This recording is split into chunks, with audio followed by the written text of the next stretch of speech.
I mean, these are sort of the life lessons that I lived because I can't tell you how many times people said you're full of shit. You'll never be able to do this. Oh, you'll never get a Major League Baseball contract. Oh, you'll never sign the Blue Jays. Oh, you'll never be able to launch in NASDAQ. Oh, you'll never be able to raise a couple hundred million. Oh, you're never going to get $2 billion from your company. Welcome to Season 2 of The Gamble and the Glory, where we talk to founders that have grown their companies into category leaders within the betting and gaming industry. The Gamble and the Glory is presented by Segev LLP, a full solutions law firm purpose-built for the gaming and betting industry. With decades of experience and a truly global reach, Segev LLP is your go-to expert for legal solutions for all challenges commonly faced by companies from every industry vertical, including payments, blockchain, esports, affiliates, data, and more. If you need help with private equity funding, public markets financing, licensing, intellectual property, mergers and acquisitions, commercial deals, or other business needs, this is your team and it's what they do. Whether you're just getting started or have already scaled to become a stalwart of the industry, discover how Segev LLP can add value to your business and help you achieve your goals. Learn more at www.segev.ca.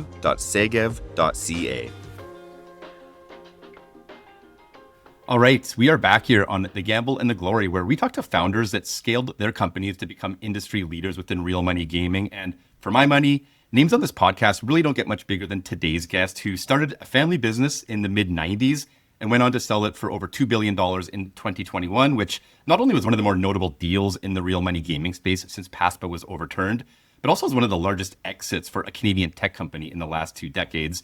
Of course, I'm talking about John Levy, the founder and former CEO of theScore. John, it's my absolute pleasure to welcome you onto the podcast. And to start us off today, I want to do a little therapy session together. It's been about, 10-ish days since the World Series ended in heartbreak for all of Canada. And for me personally, I actually haven't talked about it since then. So this is the first time I'm talking about it. As I say, a bit of a therapy session. You're based in Toronto, obviously have deep historical connections to Rogers and the team. How are you feeling? What's just your, mood and mindset coming out of that heartbreaking loss 10 days ago? You know what? It was so many mixed emotions, right? I mean, I got to tell you, I was freaking exhausted. I mean, it was like every game, every pitch, up and down. It was really quite amazing. The whole country was behind this, right? And, I was actually talking to somebody about this the other day. We're talking about, one of the highlights for me, and we'll talk about this later, was, and the ball got stuck. It was right under S-Bet. It was right under. Now, if I were still in charge of the company, we would have gone to town on that. The current owners did nothing with it, and we'll talk about that later. But the emotions were just up and down. And, you were with family or you were with friends. Oh, the whole city, the whole country was taken over by it. And it was really, not to get too philosophical about it, but, there's a lot of shit going on, right, in the world. And particularly with all the stuff that's going on in our situation with, and I certainly don't want to get into it, but with Israel, anti-Semitism, all that, everybody's fighting with everybody. And, and for those 3 weeks, whatever it was, or the whole, it was like, it didn't matter who you were, what you were, where you're from, what your race was, how old or young you were.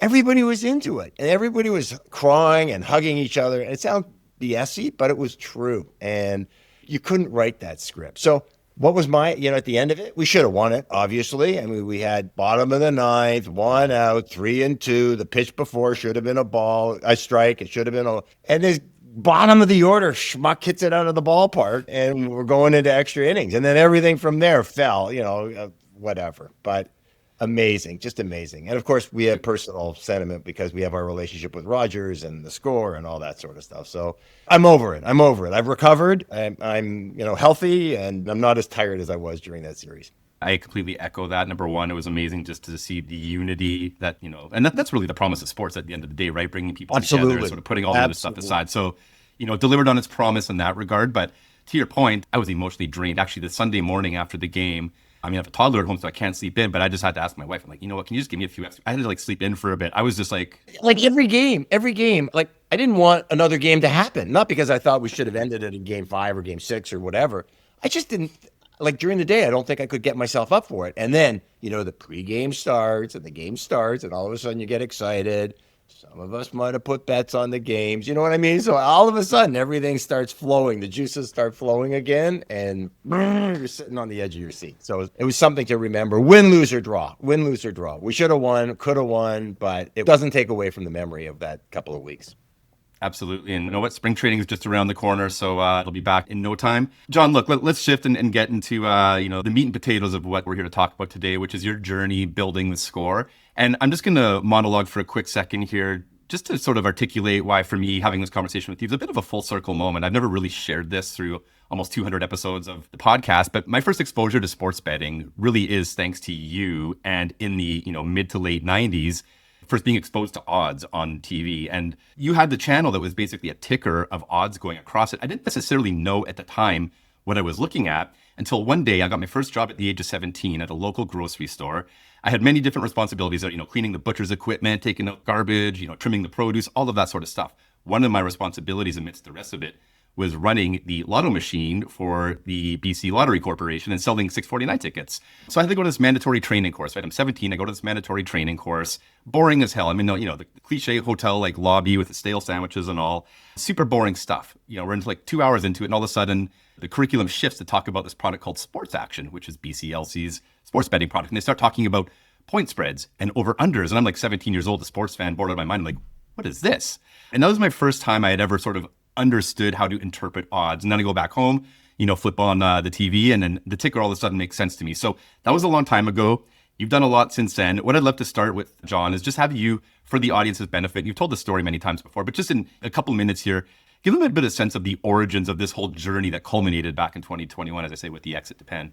Well, it's actually good that you mentioned it because it really was prior to that. I mean, I'm not going to bore everybody. And my kids, every time I go into this story, they start yawning and say, "What the dad, shut up." But the roots of the media business, the sports business, was actually my dad. My dad was one of the first guys in cable television. I don't know, Jesse, if you ever knew that, but he started in 1958. I was a little pisser. And I grew up in the cable TV business, right? And worked with him like every summer. I ended up going to law school because he didn't want to sort of fully retire, and I wasn't ready to go in full time, and everybody was either going to be a lawyer or an accountant. I knew I didn't want to be an accountant, so I went to law school, which was great, but in the early 70s. But that's when the cable industry was on fire, right? So got out of law school, articled, all the same crap, but knew I was always going to be like in the family business, which was the cable television business. And how Sportscope started was one of the guys who sold us amplifiers, splitters, fiber optics, came into my office one day and said, put this little something on, a channel way out there and take a look. It was data on a screen and a ticker that never went away, and it had the odds on it. And I looked at it, I loved it, put it on, didn't tell anybody. All my buddies were calling me, like you, saying, what the F is this? This is amazing. Now, TSN was already up and operating 10 years earlier, but all of a sudden we had all this data. It was like internet on a screen, and the ticker had the odds on it. So I loved it, and ended up buying it from the guy. He went on to do other stuff. Thank God he wasn't a sports guy because he didn't know what he had. Great guy, but didn't know what he had. And then a couple of years later, the commission called for new licenses.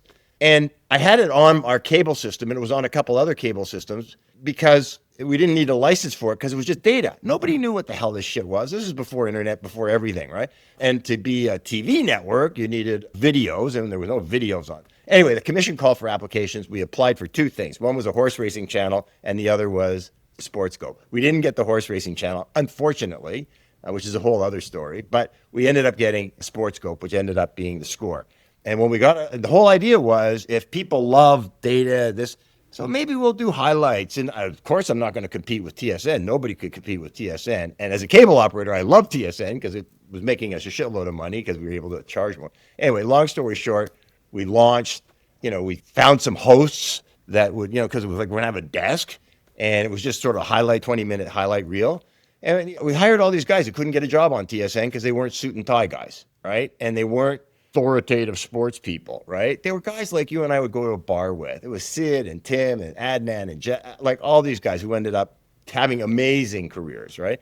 And the reason it worked, really the beginning of the story, why it's important, is because the same thing flows through the whole thing, was that what we identified was this itch. And even though TSN did a marvelous job, was broadcasting the games, very formal, blah, blah, blah, we're the experts. What we tapped into was the fact that sports fans are the real experts. They're the ones who really understand sports.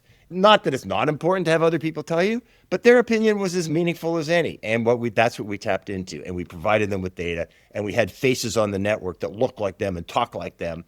And that was the new type of engagement. So that's why Sportscope worked. It turned into theScore.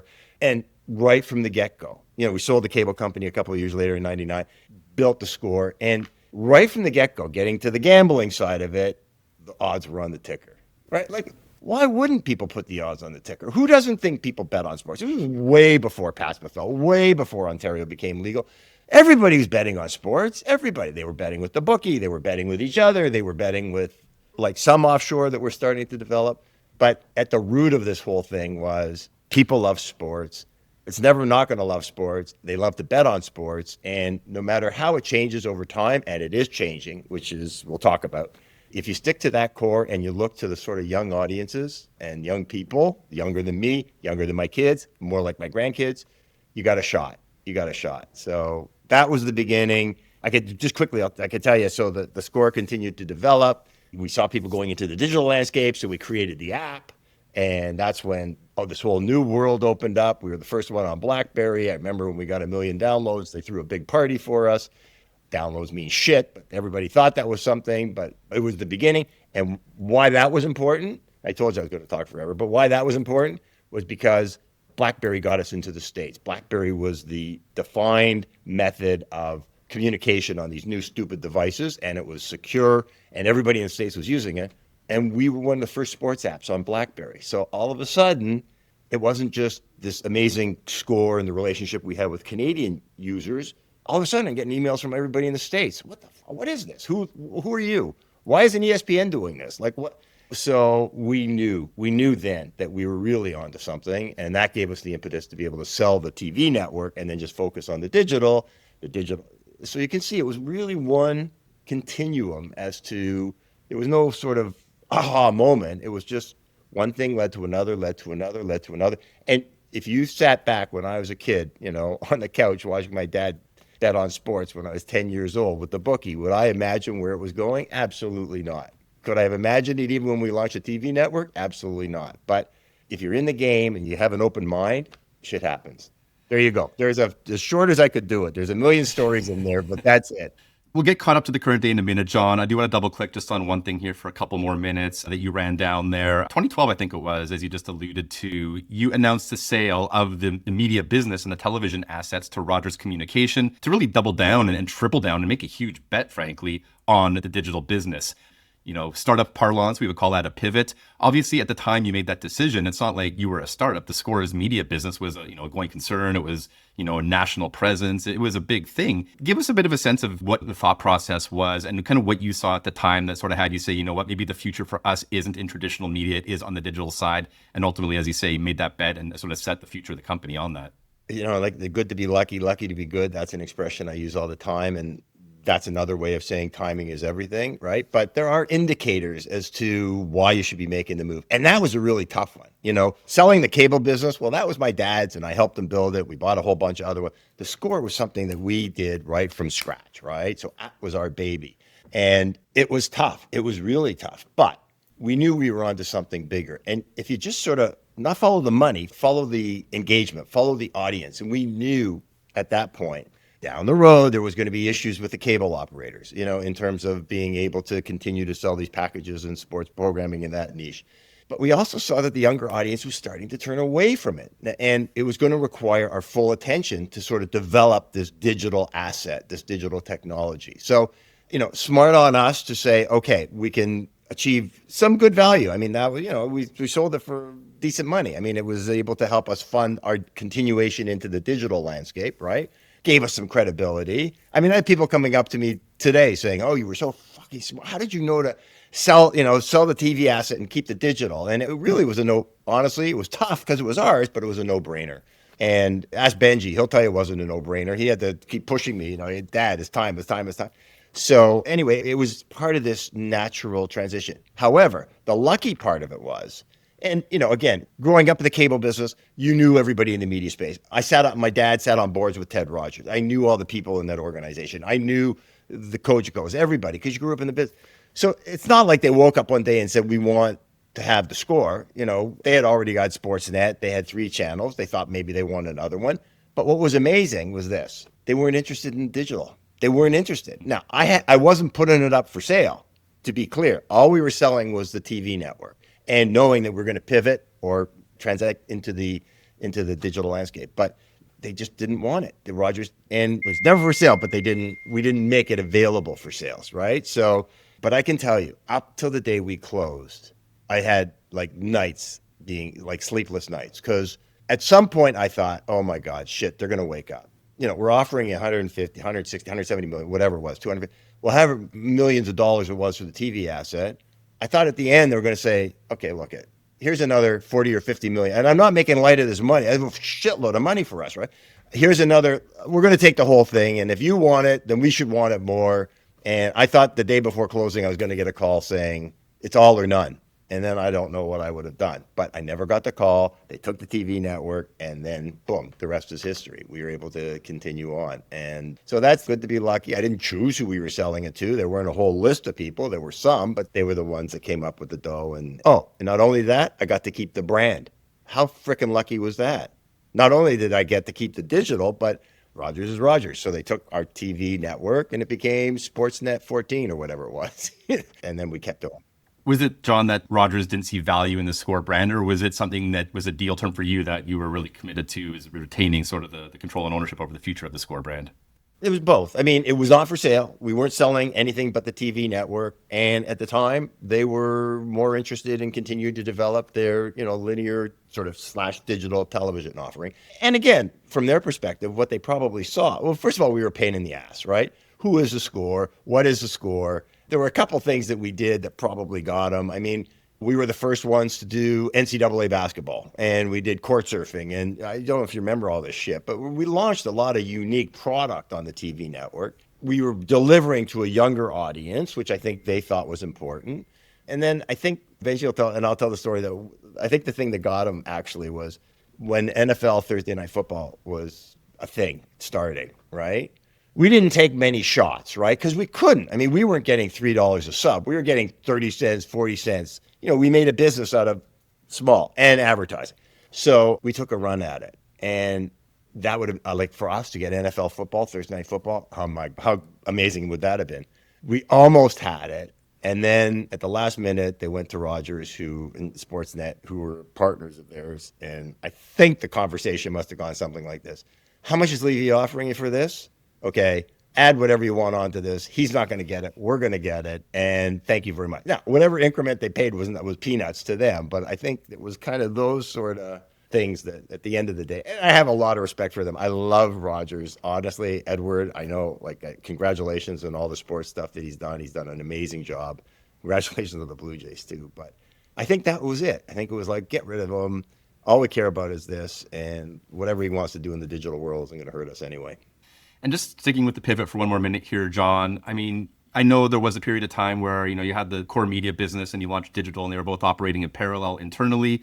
At that point, you disposed of the media assets and you were all in on digital. But even though you had been incubating the digital arm for some time, probably, I would assume, within the DNA of the company and the organization and the culture, I mean, probably still identified, or many people identified, as a media company first. Once that arm was chopped off, for lack of a better metaphor, how was it managing just the shift in culture to being a media first business to a tech and digital business, which requires a completely different set of DNA to operate at scale? Talk a bit about just sort of the change management aspect of that.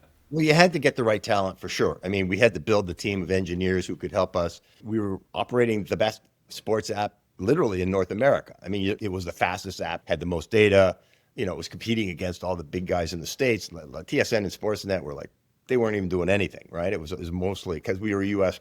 product, right? A North American product, I should say.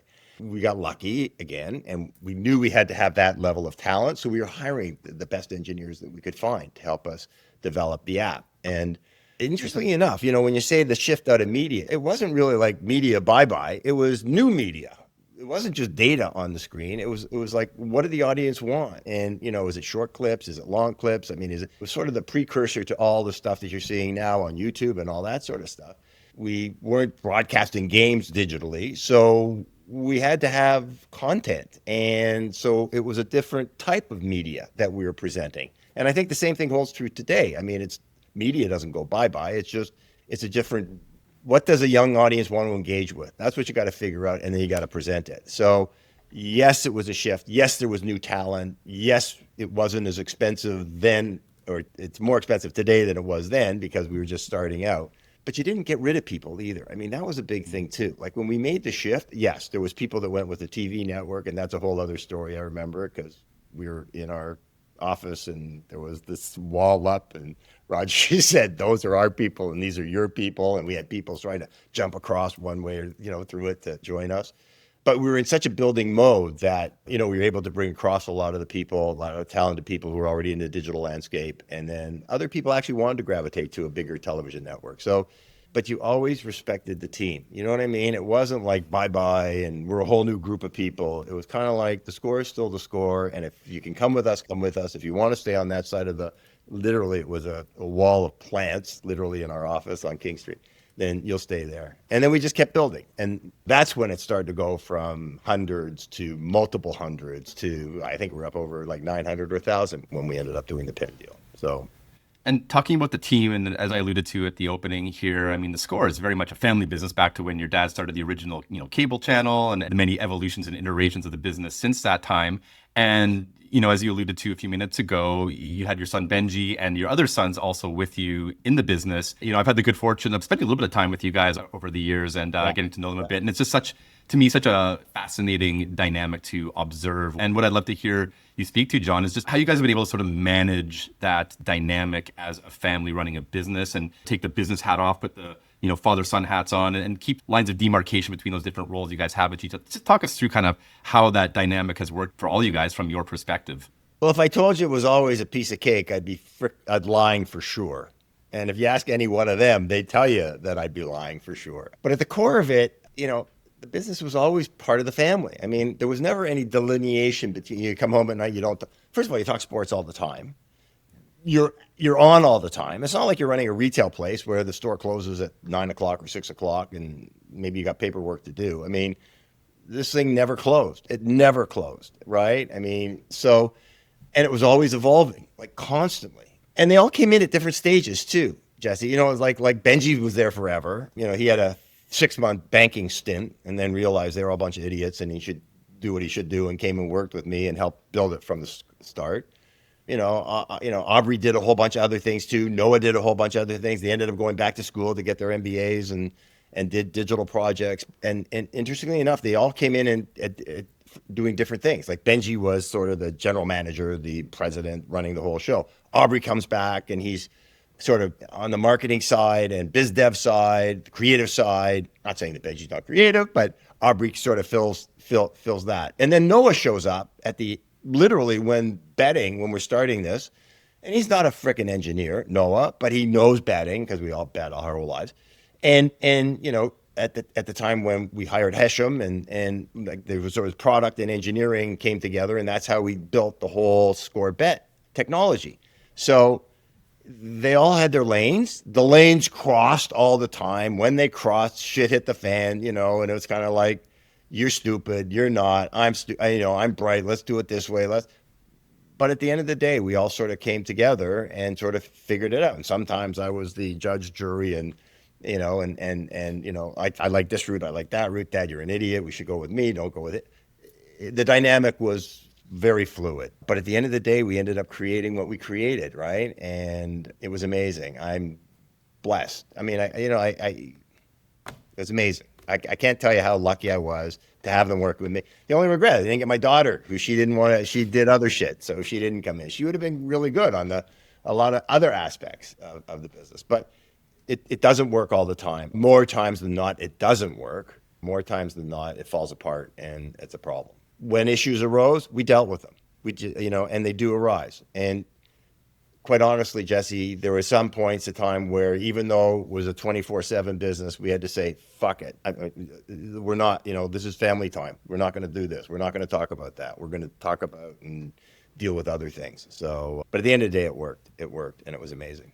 Just to tie a bow around the arc of your journey building and selling theScore, John, let's just talk quickly about the sale to Penn in 2021. Lots has been written and discussed on this, so I don't want to rehash things that you've already spoken to. But one thing I do want to just get a quick perspective on as it relates to the deal. Look, anytime you're talking about selling your proverbial baby, right? It's an emotional thing. You want to see your baby go to a good home. Obviously, for you as the CEO, you have a fiduciary responsibility to your shareholders, trying to get the best price. Like that, that's all assumed that is one of the objectives of the deal is getting the best price. But aside from the price, John, what were some of the main considerations for you in finding a home for theScore? What were you really looking for in a suitor and really giving you that peace of mind, that comfort, allowing you to sleep at night, knowing that your baby's going to a good home? So at the outset, let me just say that this one was unique. We sold 3 businesses, right? But remembering in each one of the previous sales, we were moving to something. Cable was gone, but we had theScore, right? We had the TV asset. The TV asset was gone. We had the digital landscape, right? And again, I tried to explain earlier, it was really not this major pivot. It was more of a transition. This time, it's the whole enchilada, right? This time, it's the big baby, which is a culmination of a lifetime's work, your kids, everything, the 900 staff. And again, when I say family, Jesse, we had people working with us for 20 years. It was a lot of people sort of say it's a family business and then they screw the employee. Like that wasn't us. And you can talk to anybody and it was really a different sort of place to work. And there was a different level of respect and participation by everybody, right? And maybe that was just my nature, the boys' nature, but it was different. But when the sale was going to happen, you knew you were walking away from everything. So what was it? Again, it was a bit of it didn't happen overnight. Again, we started the relationship with Penn prior to Canada opening up, right? When the U.S., when PASPA fell, and we knew we had to get into the States, we needed licenses, right? And I didn't have any of those licenses because that's the way it was written. So we did that 11-state deal with Penn, and that's the first time we got to know them. We were still on our tech. We were actually competing in some states. They were starting with Penn Interactive, and we were starting to develop. I think we ended up in 4 states. So I got to know them a little bit, and it was Jay, right? And, obviously they were trying to make the transition from a casino company to something that's going to move into the next world in terms of the whole interactive digital landscape. So we had some talks originally, but neither they or us were ready to talk about the big deal. Then we started to get to work with each other. We're starting to launch. They're having their issues with their technology. We're starting to build our tech. A Super Bowl comes, their tech goes down, our tech doesn't go down. They're sitting around scratching their heads saying, maybe we should have done that, or maybe it's time. So the discussions start again, right?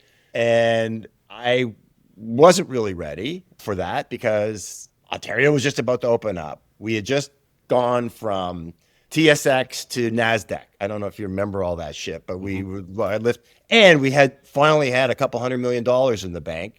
So we could really start to move. We never had a couple $100 million in the bank. We always had enough money to do what we had to do. But now, knowing competition, because we worked our ass off to try to get the federal and provincial government in Canada to follow past what happened in the States and legalize in Ontario. And we knew because of our brand, it would be something that we could I don't care who's coming in, we can compete with these guys, right? And then all of a sudden, these discussions are starting. So I said, look, if you guys are serious, let's talk. I said, but it's going to be a really big frickin' number. And don't waste my time and don't waste your time unless you're prepared to get there. And again, the memory was that these guys are okay. It looks like, they really do want to move into this next world. So the number was on the table and I was pretty intransigent and in terms of what it was. And everybody thought I was frickin' crazy. And boom, the deal happened. Now, good timing. It wasn't just, good, lucky, good. Gaming stocks were hot. Stuff was just about to happen. Ontario was about to launch. So the deal happened. And the table was set, Jesse, quite honestly. And I'm not going to get into a lot of it.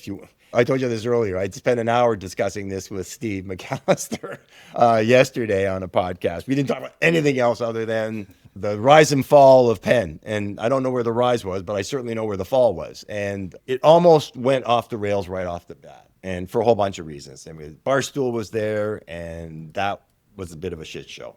And some of the decisions that had to be made in terms of transforming our technology under their technology, there was fighting. Like there shouldn't be. You just paid us $2 billion. Like, don't you think that maybe you should maybe pay attention to what we were saying in terms of how to do this and who the personnel are? And you can see I'm starting to get into it again, and I don't want to, but it sort of fell off the rails pretty quickly, to be quite honest. Having said that, we stuck around. And the reason we stuck around was because it was us, and it's our people, and it's our brand.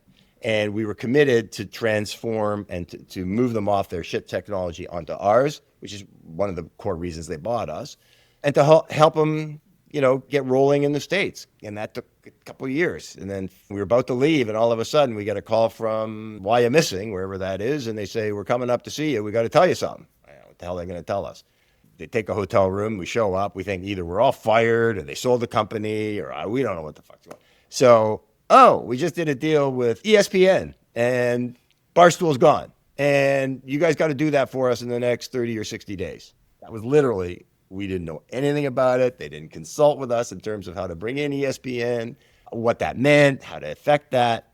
So we stuck around for a little bit longer. Eventually I said, I guess it was February, 2 years coming out, year and a half, 2 years ago, that I had enough. And then the boys left a little bit later. So it wasn't great, to be honest. I think they lost their way. It didn't end up being what it should have been and what it could have been. And as I said originally, it had all the makings for them to be able to compete at the highest level with anybody, DraftKings, FanDuel, anybody. And, in Canada, we knew we'd be fine and we'd be good because of the brand. But just stuff, for whatever reason, and if you want to hear my thoughts on the real reasons, go to that other podcast, but it just didn't work. And eventually now you see what's happening. The company, the stocks and shit, and they fired, hundreds of people from, or whatever it was, from theScore. And now they're going to use the theScore brand. They just fired everybody. Now they're going to use the theScore brand as the savior of this thing. I don't think so. So anyway, not to say it isn't resolvable. It is resolvable.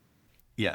As you said, you just spent almost an hour with our friend Steve McAllister from Gaming News Canada talking about this. So we don't need to unpack all of that now. Actually, we'll drop a link in the show notes to this episode, to Steve's conversation with you, because I do think it's worth a listen. I didn't tell him you were going to do that, but that's awesome. Thank you. That's great.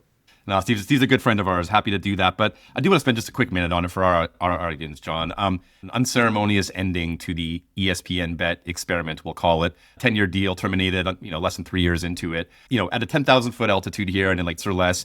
What's your sum total, take on that news? Is it surprising to you? I don't know if you were privy to it ahead of time or if you read it in the headlines like the rest of us, but just what's the sum total take of that news coming out last week? I may have had some inkling that stuff was brewing, nothing official. I don't know, because I'm not party to any of that anymore. But you'd heard rumors and you'd heard some certain things. Am I surprised? Absolutely not. Absolutely not. I mean, look, it's really a replica of what happened with Barstool. The concept was right. Barstool. I mean, Dave Portnoy. Yes, he's noised. Yes, there's a lot of side issues with him. Yes, there was problems. He's a public company and blah, blah. But the guy had millions of followers. He loved to bet on sports. And he was at every freaking college all across the country. The concept was good. But the management of Dave Portnoy was where it all fell apart. Because, he was more interested in selling, what's it called? High Noon. I call it carbonated piss, but High Noon. And doing his pizza reviews, right? To his credit, the brand that he's building is Barstool. And could have worked. It should have worked. But it didn't work. And we could see that right away when we got there. There was like this fear. There was a fear of telling Dave or trying to get Dave to execute the way he was. So then ESPN shows up. I don't care what you think about ESPN. It's the biggest name in sports. I always make fun of it, suit and tie, blah, blah, blah. But the bottom line is they're amazing. They're fantastic talent in that organization.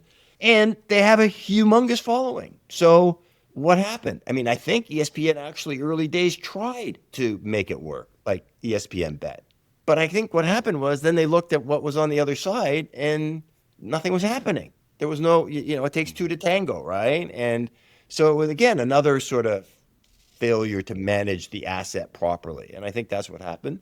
And it makes me sick to think that the same thing is happening with theScore, and they did the ESPN deal. They brought over one of the big wigs from ESPN, from Disney, actually, and didn't work. It didn't work. I'm not saying anything that's not fact. It's just, their market share in the States is mouse nuts. I know what Canada was when we launched. It was fairly good.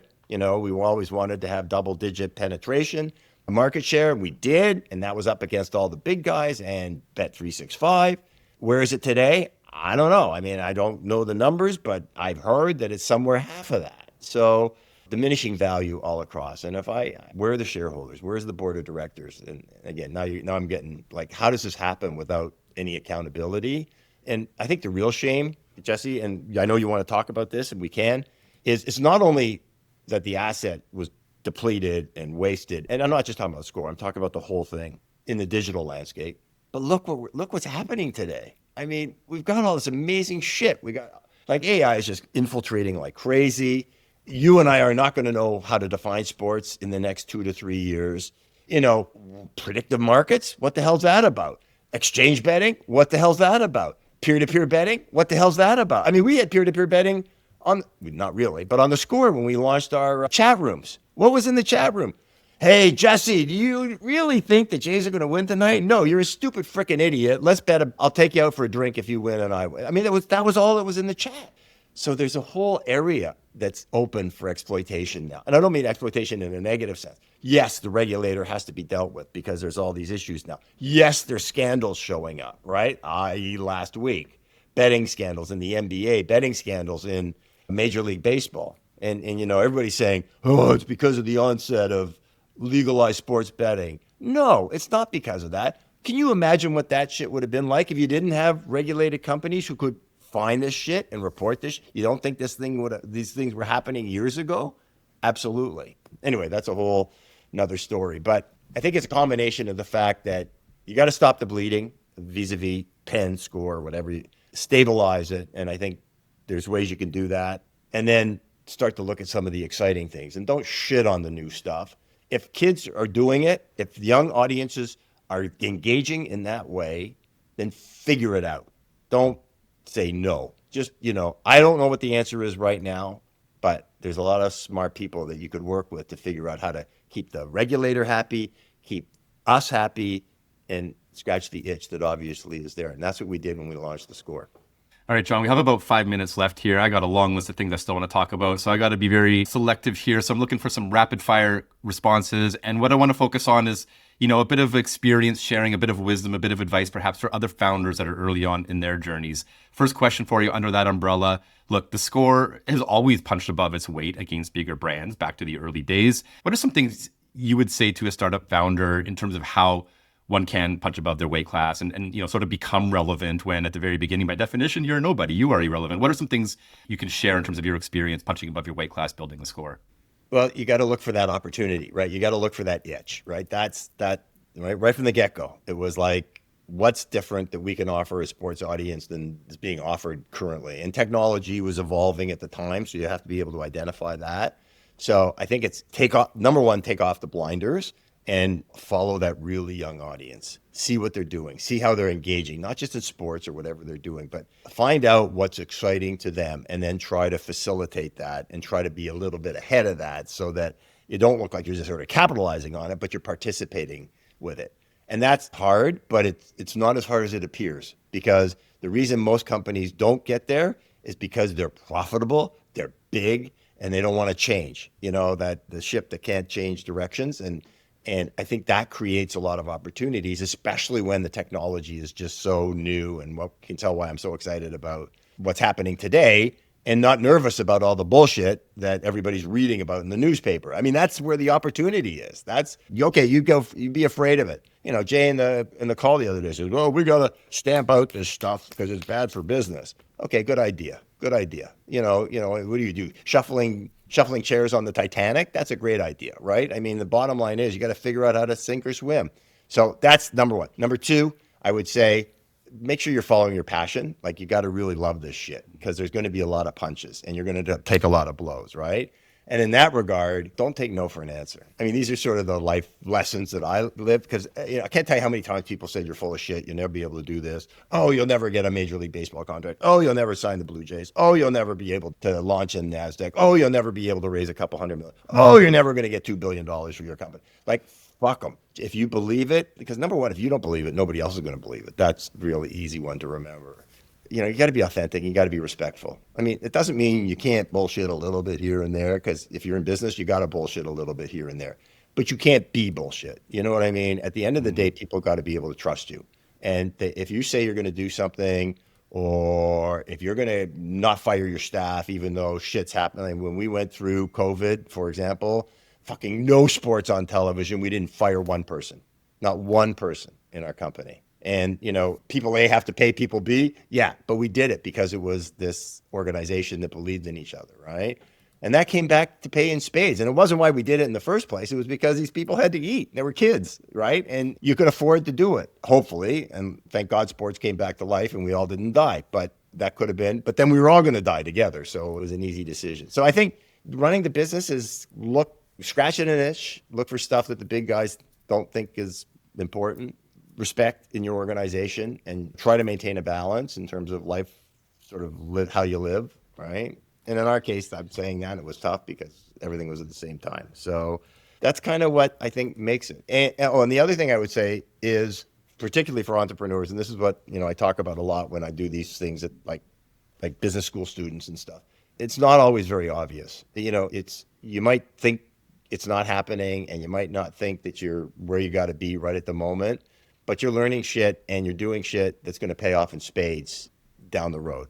So I'm not saying be patient, but don't be too hard on yourself if you're not where you think you should be at that point in time, because you won't believe the lessons you're learning as you're getting your head slammed early, and then how it comes back to pay in spades. And it might be the shit job you're in now, and it's not where you want to be forever, but it might lead to something that you never anticipated would be there. That's kind of the shit that I tell the kids, and they're not kids, but whoever they are. All right, John, last one here for you. What's next for John Levy, right? You're still looking at the space. I can tell just hearing you talk about it you still have that passion that you've always had for it. Are you looking at it with an eye towards possibly re-entering? Is this something that you're happy to leave as a chapter in the past and just kind of, watch it all unfold with your popcorn? What's next for you? What are you interested in? And maybe what can we see coming down the pipeline for the next chapter of the John Levy story? I'm just still too excited by all this to think about. I mean, I don't know what the hell else I would do. I'm definitely not going to golf. I mean, I like golf, but if I had to do it as a time filler, fuck it, shoot myself. I don't know. It doesn't mean I don't want to play once in a while, but I just think the whole industry is so exciting. And I think there are so many opportunities there that are facing us right now. And I still have a love of the product I left. And I think at some point that might implode. And if it does, and I get a call or something happens, I'll probably pick up the phone and see what happens, because I don't think it's dead yet. But I think that passion can be revived if some new creative way of looking at the organization takes shape. So I've got an eye on that. I've been looking at some of the new, B2B businesses. I've done some of that stuff, actually. It's been really exciting, meeting some new people, some micro betting stuff I've been looking at, investing. It's all in and around the same stuff. And then, Jesse, honestly, I mean, what's also taken a lot of my time is sort of this world situation that's occurred since October 7th and all that. And it sort of rounds out what I'm doing on a minute-by-minute basis. But if I can get back in, I'm going to get back in, and I want to have a whole other chapter here somehow. Well, John, you've been very gracious with your time, and appreciate you joining me today. As I said, I've always enjoyed the opportunity to talk with you and, Benji Aubrey and Noah over the years. And, look forward to seeing whatever's next for you whenever that time might come. Thanks, Jesse. And congratulations to you on this. This is a lot of fun, and I'm sure everybody enjoys chatting with you like I do. So you keep up the good work too. And next chapter, we'll talk about that when it happens. All right. In the meantime, John, go Jays. Go Jays. Yeah, next year. Thanks. The Gamble and the Glory is presented by Segev LLP, a full solutions law firm purpose-built for the gaming and betting industry. With decades of experience and a truly global reach, Segev LLP is your go-to expert for legal solutions for all challenges commonly faced by companies from every industry vertical, including payments, blockchain, esports, affiliates, data, and more. If you need help with private equity funding, public markets financing, licensing, intellectual property, mergers and acquisitions, commercial deals, or other business needs, this is your team, and it's what they do. Whether you're just getting started or have already scaled to become a stalwart of the industry, discover how Segev LLP can add value to your business and help you achieve your goals. Learn more at www.segev.ca.